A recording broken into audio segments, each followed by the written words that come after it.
मुंबई, नवी मुंबई, पनवेल, कोकण आणि महाराष्ट्राच्या ताज्या घडामोडी आणि अल्पसंख्याकांच्या हक्कासाठी प्रश्न मांडणारं पहिलं व्यासपीठ कोकण डायरी। उरण येथील महायुतीची सभा जोरदार गाजवत मावळ लोकसभा मतदारसंघातून महायुतीचे अधिकृत उमेदवार श्रीरंग अप्पा बारणे यांच्या प्रचारात पंजाब हरियाणा राज्यातील पनवेलमधील स्थित बांधवांचा तर खांदा कॉलनी येथे कामगार व रिक्षाचालक तसेच उत्तर भारतीय समाज बांधवांचा, खारघर येथे गुजराती व राजस्थानी बांधवांचा मेळावा व महासभा आयोजित करण्यात आली होती। जोरदार शक्ती प्रदर्शन दाखवत दिवसांच्या अंतिम टप्प्यात देशाच्या सर्वांगीण विकासाचे ध्येय मनामध्ये बाळगून एकनिष्ठेने काम करणाऱ्या महायुतीने देशातील वातावरण मोदीमय केल्याचे दिसले।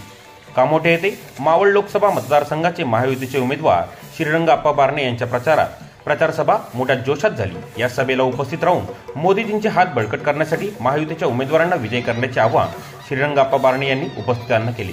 आमदार प्रशांत ठाकूर यांनी आज माझी विजय रॅली काढून देशाचे पंतप्रधान मोदी यांचा सहकारी बनून आपली जबाबदारी पार पाडल्याने येत्या मेला आपणही नक्कीच विजयी होऊ असे सांगत सर्वांचे आभार मानले।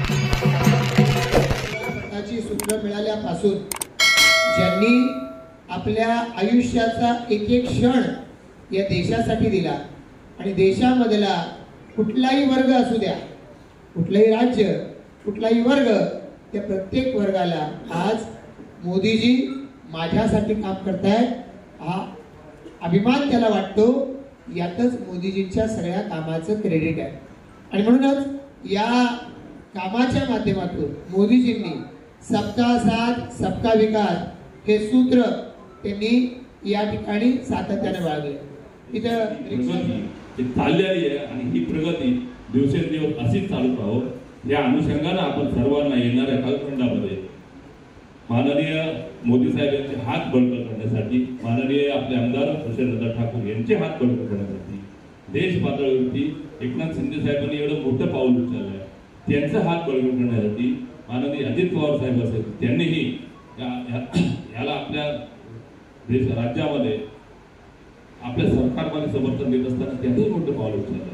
म्हणजे सर्वांचे प्राण प्रतिष्ठा आपण कोणाला लागणार आहे अशा वेळेला आपण त्या पक्षाचे घटक सहकारी म्हणून आपल्या सर्वांची जबाबदारी आहे आणि ही जबाबदारी ओळखून मला वाटतं आपण सर्वांनी येणाऱ्या कालखंडामध्ये चांगल्या मताधिक्याने मतदान देऊन माननीय श्रीरंग अप्पा बारणे यांना निवडून आणायचं आहे।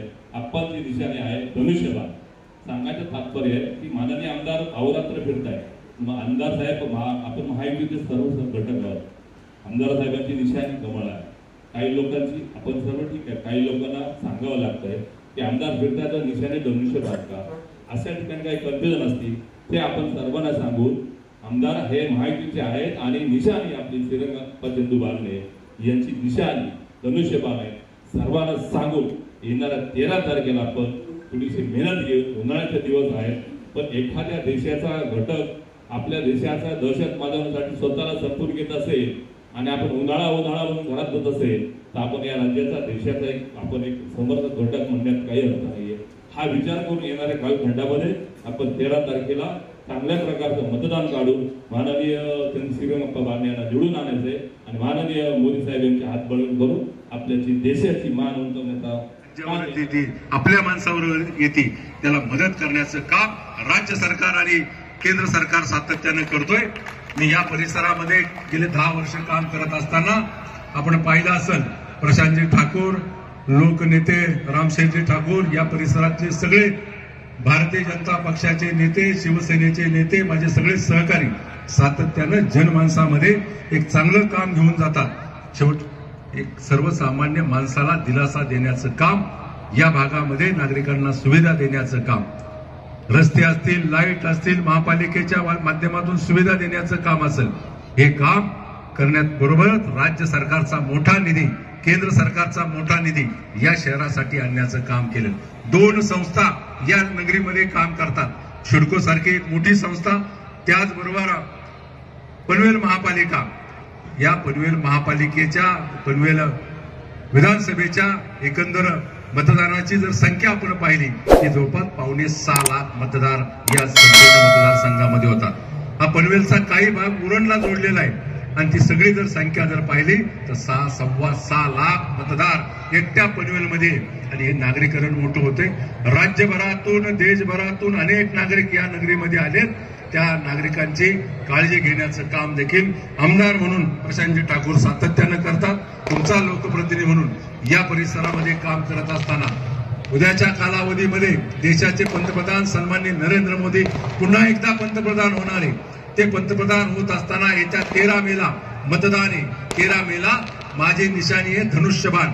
धनुष्यबाणाच्या समोरचं बटन दाबून पुन्हा एकदा तुमचा लोकप्रतिनिधी म्हणून देशाच्या लोकसभेमध्ये पाठवण्याची मी विनंती करतो.